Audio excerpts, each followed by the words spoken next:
If your child is over 8 years old, chances are they've already seen porn online. Here's what you can do to help them. My name is Sathya Sam. I'm a men's transformation coach, international speaker, and author. And I've spent the last 6 years helping men quit pornography. So look, it can be really scary to find out that your kid has been watching porn online. The first thing I want to say is they probably found it by accident. So nothing's wrong with your kid. And nothing's wrong with you as a parent. In fact, the reality is in today's day and age, it's not a question of if your child gets exposed. It's a question of when. Pornography is everywhere, and if they're online, it's going to happen. Now, what I want to provide for you today are 6 things that I highly recommend if you as a parent have discovered that your kid's watching porn.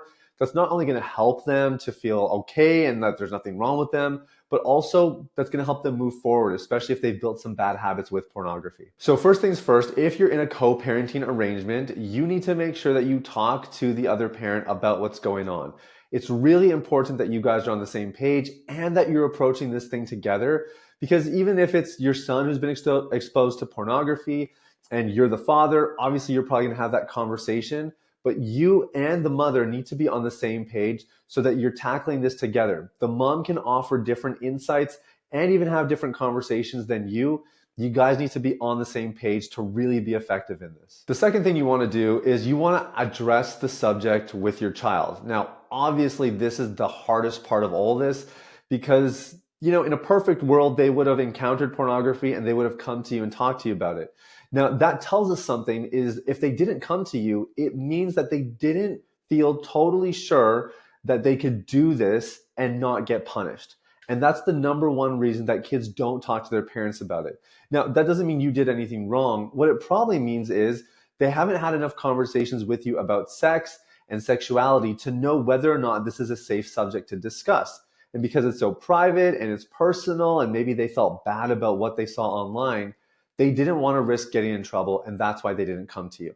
So no harm, no foul. This is a very common situation, but we're not going to sit around and wait for them to broach the subject because the reality is they're too afraid to do that. They need you to step up and to show that they can have conversations with you about sex and sexuality and pornography and what they see online without any major ramifications. So here's what you want to do for this first conversation. Your goal is literally just to build a little bit of rapport in this area. So we're not even going to get to practical things with them or solutions. The goal is to basically establish in their brains, I can talk to dad about this, I can talk to mom about this, and it's okay. I'm not going to get in trouble. And the way you want to do this is you want to actually bring up what you've observed. Hey, I noticed that you've watched pornography, or I noticed you've seen some pornography online. What was that experience like for you? So you want to keep it super open-ended. So did you notice there's no why did you do that? How did it happen? We're not trying to interrogate them or trying to get them defensive. We literally just want to know, what was that experience like for you? When did this first happen? Did it happen here at home or at school? Or, you want to be curious and you want to just build an understanding. That's literally the only goal of the first conversation. And what this is going to tell them is, oh, okay, I'm not in trouble. Everything's okay. And I guess this is an okay subject to talk about with my parents. And at the end of the conversation, you want to just end it with one little thing. Next time you encounter this kind of content online, can you just let me know? You won't be in trouble, but I just want to know. And that right there is going to give you a nice lead into the next time you have a conversation to start talking about some boundaries and some solutions and that kind of stuff. Now, this is really hard for parents because you want to get in there, you want to protect them, you want to problem solve, and I totally get it. Now, trust me, it won't take long before that second conversation happens, but you need to establish that it's safe for them to talk to you about this subject first. And it's better it goes a little bit longer and maybe they get exposed another time or two before they come to you than you trying to cram everything into one conversation. I've seen a lot of parents do this. It ultimately does more harm than good. The kid feels overwhelmed. They're still not sure if they can trust you with the subject matter, and they end up hiding and keeping it as a secret for way longer than is necessary. Then the next time they bring it up, that's when you can start to, again, be curious, create that safety. What was that experience like? How did it happen? Just ask questions, be investigative. And then on the back half of that conversation is when you can start to talk about some solutions, maybe some boundaries around tech, and some rules for when they can and can't use it. You might explore some software, some stuff that's going to prevent them from being exposed to adult content. These are the kinds of things that you want to explore in the second conversation. Don't do it in the first one. So the third thing that you want to consider is actually what I just mentioned, which is putting in some boundaries. Now, this could be software, or this can be like YouTube Kids as an example, where you're making sure that they're on an online environment that's not going to expose them to adult content. But that really is just a first layer. The second can be some boundaries around when they actually use technology. We know that most porn viewership happens at night. That's when people are more prone. And so you might want to be conscious of that. You know, that the later on in the day, the less access they have to technology. Generally speaking, that's going to be a pretty good rule of thumb. Again, you'll have to assess the severity, and you'll have to make iterations as time goes on. But I highly recommend starting with a looser leash and then tightening things if it's necessary. If you start too strong at once, they're going to feel shelled in. They're going to feel like you don't trust them. And instead of being empowered to make healthy choices online and to actually have an opportunity to come talk to you about it, they're just going to feel like, oh, mom and dad just installed a filter, and I guess now we don't get to talk about it. I just can't go on these websites. Okay, the fourth thing you want to do is get them active. So Jordan Peterson very famously said that the main reason people quit an addiction is because they find something better to do. Again, it's a very simple statement, but it's profound when you think about it. If you don't want your kids to fall into the dangers of pornography online, give them better things to do. Give them things that are more interesting, more exciting, and more engaging. I can guarantee you, if you find the right activities for them to do that they're excited about, they're passionate about, and they find stimulating, they're not really going to be thinking about online pornography, especially at a young age when kids are playful and they're still developing and they're very, very social. So really make a concerted effort to find out what they're interested in, to make them more active in those things.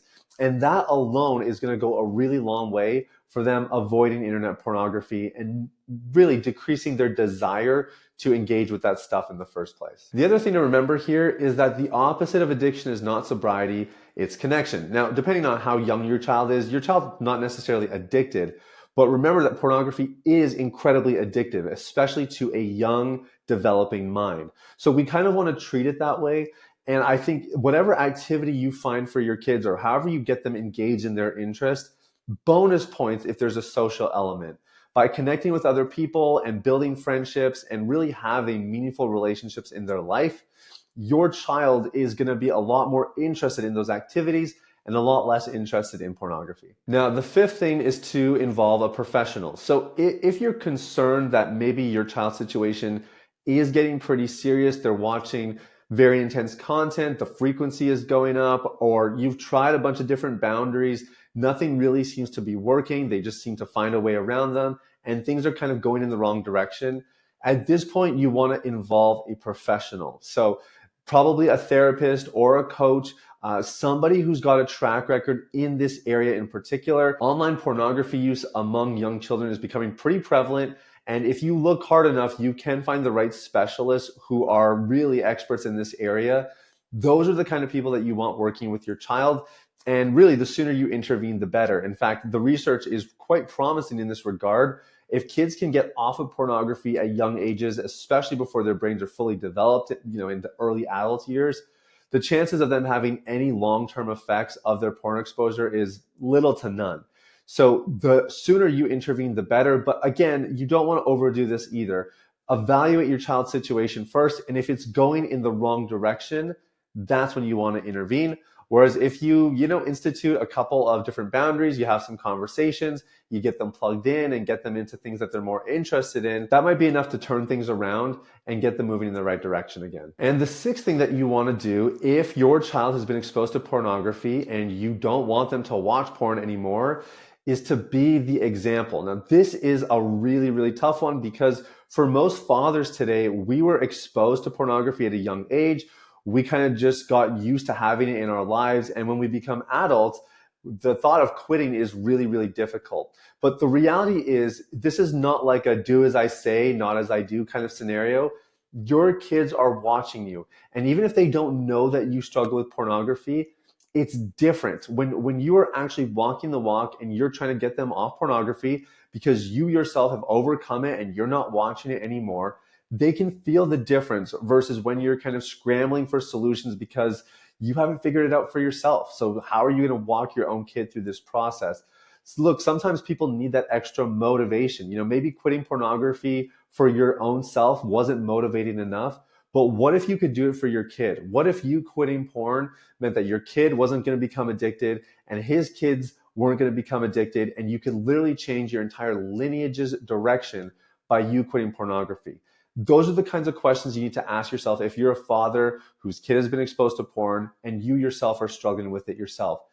Be the example. And I promise you, if you can figure this out, if you can really quit pornography successfully, your kid will feel the difference. And you'll even have a story to tell about how you overcame pornography that's going to inspire him, it's going to motivate him, and it's going to show him that it's possible. And that might be the best gift you could give your child if you want him to really successfully quit porn. So that's everything for today. If you liked this video, make sure you like and subscribe. I'll see you in the next one.